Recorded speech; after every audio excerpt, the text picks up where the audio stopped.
Hello and welcome to a new YouTube video. This time I'm gonna focus on my experience in preparing the data for the input pipeline to, I don't know, from Hugging Face, a transformer model, a different artificial intelligence system, a machine learning system, and I always start with the data. The data is in a data frame, and I want to show you today when I use the Panda data frame, the Dask data frame, the Koalas data frame, and the Spark data frame. In our case, pySPARK, or of course the same holds true for Scala. So let's start, as we always start, we code.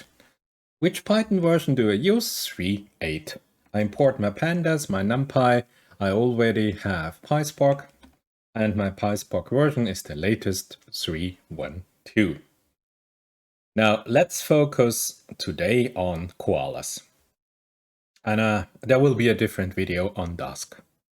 Koalas are more or less a Pandas API, a very beautiful Panda API you are familiar with, running on Apache Spark. And you might say, what? A Panda data frame, a single node Panda data frame, an in-memory data frame? How can you run this on a distributed Spark execution engine? And there is Koalas. It is currently a Python library. And before you install it, you have to make sure you have your Spark home environment, you have your Java home variables defined, your path is defined, and whatsoever. Don't ask me why, but we have to set our pyArrow ignore time zone value to 1.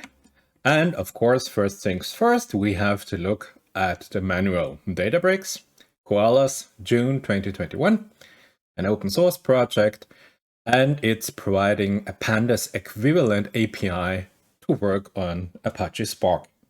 This is beautiful because in the background you have the Spark execution engine and you can code with your familiar Pandas API. There are, of course, some shortcomings. Not all the Panda code has been transformed to the Koala code. I would say about 80% has been transformed. But what's of importance is Koalas and the version 1.8.1 should be the last separated supported version in Python here, will be part of Spark 3.2. Spark 3.2 should be coming up very soon. So whatever I did here to install Koalas and everything, you will not have to do this in the very near future. It will be part of Spark 3.2.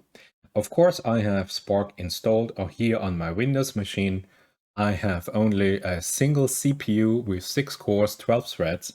And you want to say, hey, Spark on this single machine, that's nonsense. I know, this is just for demonstration purposes that I can show you. Hey, there are also some benefits if you work on your PC, on your Windows, on a single machine. There are benefits for you to gain if you apply Koalas. So, easiest session to do, you import, you ignite, or you initiate a Spark session, as I showed you here. And if you want to have a little speed up, if you do a lot of pandas conversion, I would recommend that you enable the Apache Arrow optimization. And this can be easily done just with this single line. And then you got a further optimization. Of course, Spark, the Spark session is in-memory session. You have a user interface. And I will show you in a second how does it look, what you can get from it. But yeah, guess just to have an idea about the executors, you have here the active task here. My cores, I have 6 cores, 12 threads, and all 12 cores are now active here. Of course, only on a single node machine, but this is just for demonstration purpose, as I told you. So I say, let's dive right in. Koalas, Databricks, Koalas, let's import it, check the version. We're on the latest version. So here we go. I don't think that I have to go to a Koalas series. It's clear, of course, you can convert it from a Panda series object to a Koala series object. You can sort the index and whatever you have the index question, but I guess you're familiar with this.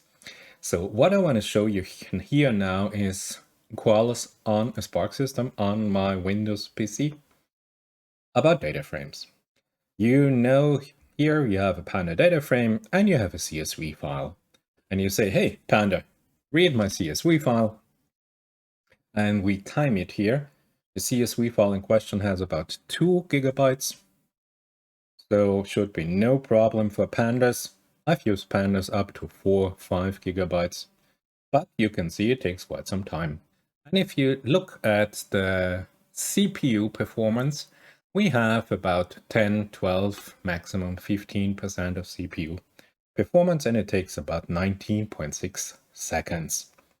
If you say, okay, let's do some value count about our most common words we have here in the target column. How long does it take? It takes about close to 6 seconds. So let's just remember these two values. Let's say 20 seconds to read the file and 6 seconds to do a value count. And just for comparison, now instead of pandas, PD, we say koalas, KS. Read the same CSV file. We have our Spark session running in the background. So remember, this huge Spark machine is spinning up just to read the files. And what you can see here on the top right corner on your screen, CPU goes almost up to 99%. So all 12 threads on my CPU are active. And the wall time is only 14 seconds.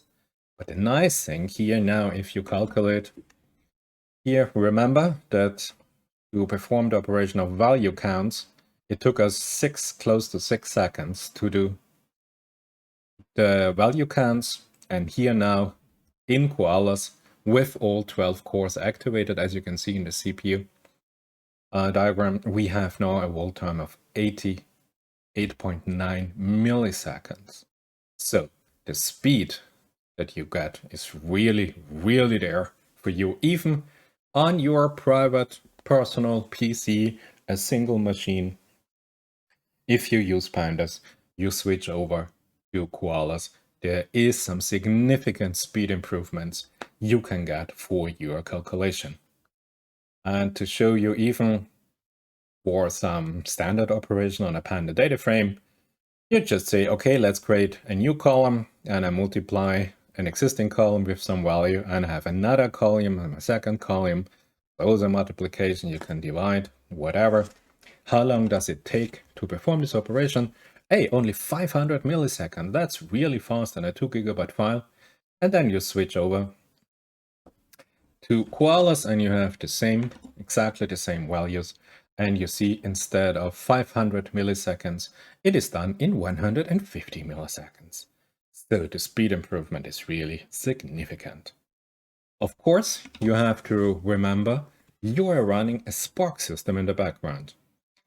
And this means you have a lazy execution. So if you want to start some output, as you can see here, my display, you spin up all the nodes and all the data are gathered from the different workers. So it takes quite some time if you want to have some display operation, if you have some visualization, and you're not working on a Spark cluster. Of course, then this is a complete different game. But here on my single Windows 10 Home Edition CPU from AMD, this is what you get. So be mindful, because it takes some time to do all the operation if you have an I/O. So compared to pandas, you see Koalas is using Spark in the background. If you have 2 gigabytes, 10 gigabytes, 20 gigabytes, where Panda will struggle, it is no problem at all for the Spark system in the background. And of course, you have the extreme machinery of Spark running in the background. And I would, of course, recommend a Spark cluster as your execution. And the data size 1 terabyte. and up, I mean, 10 terabyte, 100 terabyte, no problem at all. And the major benefits you have if you have the Spark running, you have SQL and machine learning in addition running on the Spark cluster. And this can be extremely helpful. And I just want to mention for I/O, if you're working on Koalas, you can write your Koala data frame out to a Delta Lake table. And of course, you can read a Delta Lake table into your Koala data frame. You have the same read and write option for your Parquet object for your ORC. You have Spark IO directly, and of course, as I've just showed you, you have the plain old simple comma separated file that you can directly read and write to a Koala data frame. So there you have it. This is the session today. And if you have not seen already the session on Dask, I would suppose, if it's already uploaded to YouTube, have a look at Dask and what Dask can do for you in comparison to Koalas. Thank you, and I see you the next time.